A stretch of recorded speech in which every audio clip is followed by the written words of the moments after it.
College presidents are not the first people who come to mind when the subject is the uses of the creative imagination. So I thought I'd start by telling you how I got here. The story begins in the late 90s. I was invited to meet with leading educators from the newly free Eastern Europe and Russia. They were trying to figure out how to rebuild their universities. Since education under the Soviet Union was essentially propaganda serving the purposes of a state ideology, they appreciated that it would take wholesale transformations if they were to provide an education worthy of free men and women. Given this rare opportunity to start fresh, they chose liberal arts as the most compelling model because of its historic commitment to furthering a student's broadest intellectual and deepest ethical potential. Having made that decision, they came to the United States, home of liberal arts education, to talk with some of us most closely identified with that kind of education. They spoke with a passion and urgency and intellectual conviction that for me was a voice I had not heard in decades, a dream long forgotten. For in truth, we had moved light years from the passions that animated them. But for me, unlike them, in my world, the slate was not clean, and what was written on it was not encouraging. In truth, liberal arts education no longer exists, at least genuine liberal arts education in this country. We have professionalized the liberal arts to the point where they no longer provide the breadth of application and the enhanced capacity for civic engagement that is their signature. Over the past century, the expert has dethroned the educated generalist to become the sole model of intellectual accomplishment. Expertise has for sure had its moments, but the price of its dominance is enormous. Subject matters are broken up into smaller and smaller pieces with increasing emphasis on the technical and the obscure. We have even managed to make the study of literature arcane. You may think you know what is going on in that Jane Austen novel, that is, until your first encounter with postmodern deconstructionism. The progression of today's college student is to jettison every interest except one, and within that one, to continually narrow the focus, learning more and more about less and less. This, despite the evidence all around us of the interconnectedness of things. Lest you think I exaggerate, here are the beginnings of the ABCs of anthropology. As one moves up the ladder, values other than technical competence are viewed with increasing suspicion.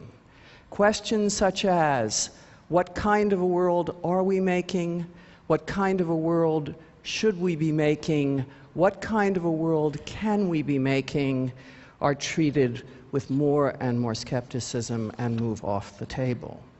In so doing, the guardians of secular democracy, in effect, yield the connection between education and values to fundamentalists, who you can be sure have no compunctions about using education to further their values, the absolutes of a theocracy.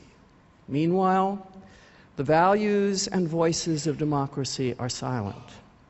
Either we have lost touch with those values or know better, believe they need not or cannot be taught. This aversion to social values may seem at odds with the explosion of community service programs, but despite the attention paid to these efforts, they remain emphatically extracurricular. In effect, civic-mindedness is treated as outside the realm of what purports to be serious thinking and adult purposes. Simply put, When the impulse is to change the world, the academy is more likely to engender a learned helplessness than to create a sense of empowerment.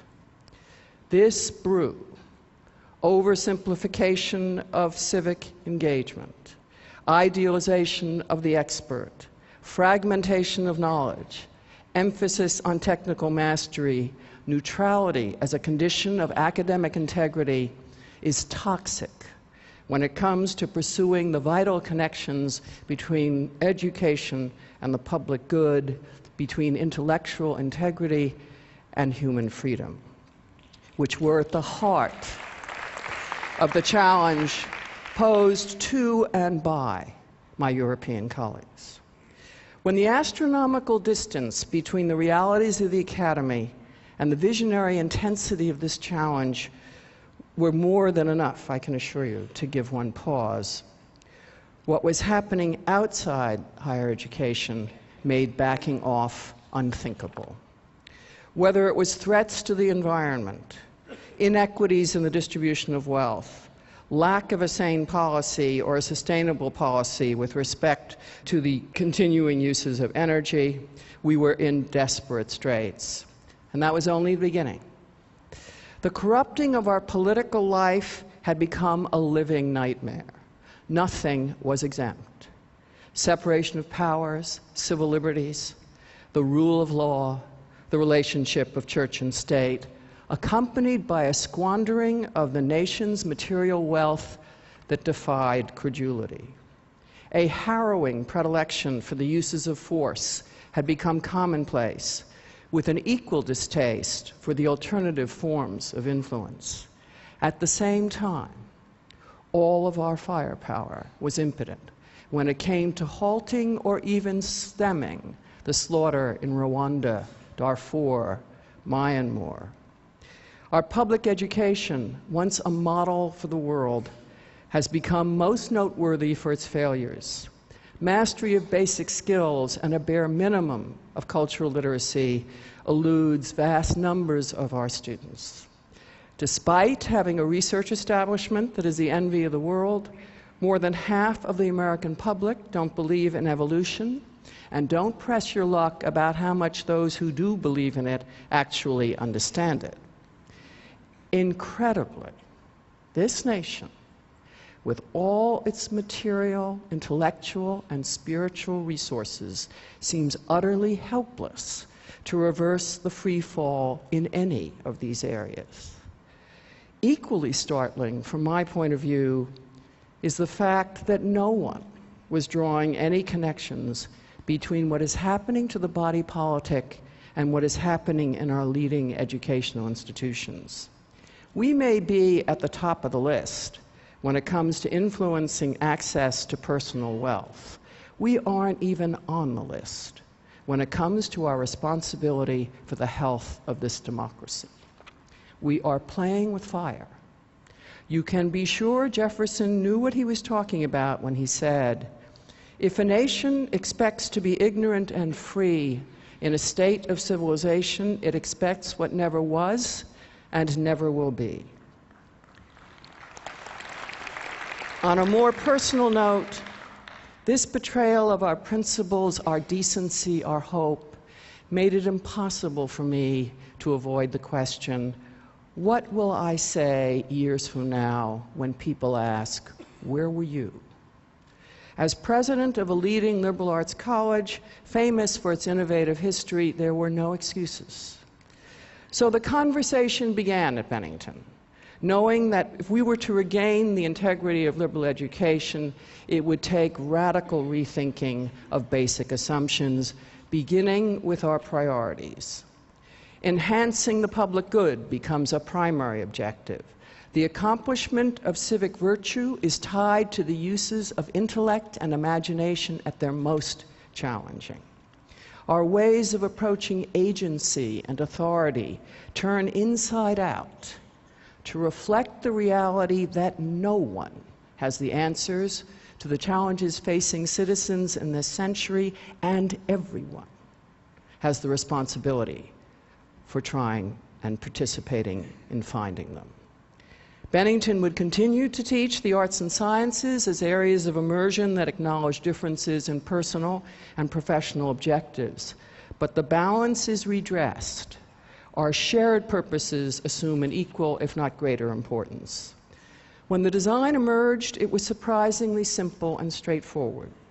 The idea is to make the political, social challenges themselves, from health and education to the uses of force, the organizers of the curriculum. They would assume the commanding role of traditional disciplines, but structures designed to connect rather than divide, mutually dependent circles rather than isolating triangles. And the point is not to treat these topics as topics of study, but as frameworks of action. The challenge? To figure out what it will take to actually do something that makes a significant and sustainable difference. Contrary to widely held assumptions, an emphasis on action provides a special urgency to thinking. The importance of coming to grips with values like justice, equity, truth, becomes increasingly evident as students discover that interests alone cannot tell them what they need to know when the issue is rethinking education, our approach to health, or strategies for achieving an economics of equity. The value of the past also comes alive. It provides a lot of company. You are not the first to try to figure this out, just as you are unlikely to be the last. Even more valuable, history provides a laboratory in which we see played out the actual as well as the intended consequences of ideas. In the language of my students, deep thought matters when you're contemplating what to do about things that matter. A new liberal arts that can support this action-oriented curriculum has begun to emerge. Rhetoric, the art of organizing the world of words to maximum effect. Design, the art of organizing the world of things. Mediation and improvisation also assume a special place in this new pantheon. Quantitative reasoning attains its proper position at the heart of what it takes to manage change, where measurement is crucial, as is a capacity to discriminate systematically between what is at the core and what is at the periphery. And when making connections is of the essence, the power of technology emerges with special intensity. But so does the importance of content. The more powerful our reach, the more important the question, about what? When improvisation, resourcefulness, imagination are key, artists at long last take their place at the table when strategies of action are in the process of being designed. In this dramatically expanded ideal of a liberal arts education, where the continuum of thought and action is its life's blood, knowledge honed outside the academy becomes essential. Social activists, business leaders, lawyers, politicians, professionals will join the faculty as active and ongoing participants in this wedding of liberal education to the advancement of the public good. Students, in turn, continuously move outside the classroom to engage the world directly. And, of course, this new wine needs new bottles if we are to capture the liveliness and dynamism of this idea. The most important discovery we made in our focus on public action was to appreciate that the hard choices are not between good and evil, but between competing goods. This discovery is transforming. It undercuts self-righteousness, radically alters the tone and character of controversy, and enriches dramatically the possibilities for finding common ground. Ideology, zealotry, unsubstantiated opinions simply won't do. This is a political education, to be sure, but it is a politics of principle, not of partisanship. So the challenge for Bennington is to do it On the cover of Bennington's 2008 holiday card is the architect's sketch of a building opening in 2010 that is to be a center for the advancement of public action. This center will embody and sustain this new educational commitment. Think of it as a kind of secular church. The words on the card describe what will happen inside. We intend to turn the intellectual and imaginative power, passion, and boldness of our students, faculty, and staff to developing strategies for acting on the critical challenges of our time. So we are doing our job. While these past weeks have been a time of national exhilaration in this country, it would be tragic if you thought this meant your job was done. The glacial silence we have experienced in the face of the shredding of the Constitution, the unraveling of our public institutions, the deterioration of our infrastructure is not limited to the universities. We, the people, have become inured to our own irrelevance when it comes to doing anything significant about anything that matters concerning governance, beyond waiting another 4 years. We persist also in being sidelined by the idea of the expert as the only one capable of coming up with answers despite the overwhelming evidence to the contrary. The problem is there is no such thing as a viable democracy made up of experts, zealots, politicians, and spectators.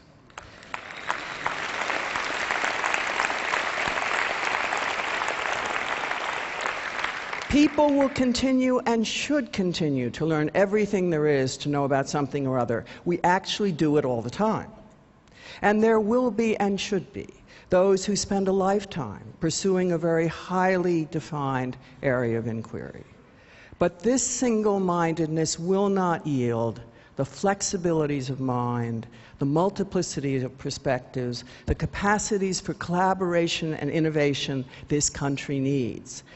That is where you come in.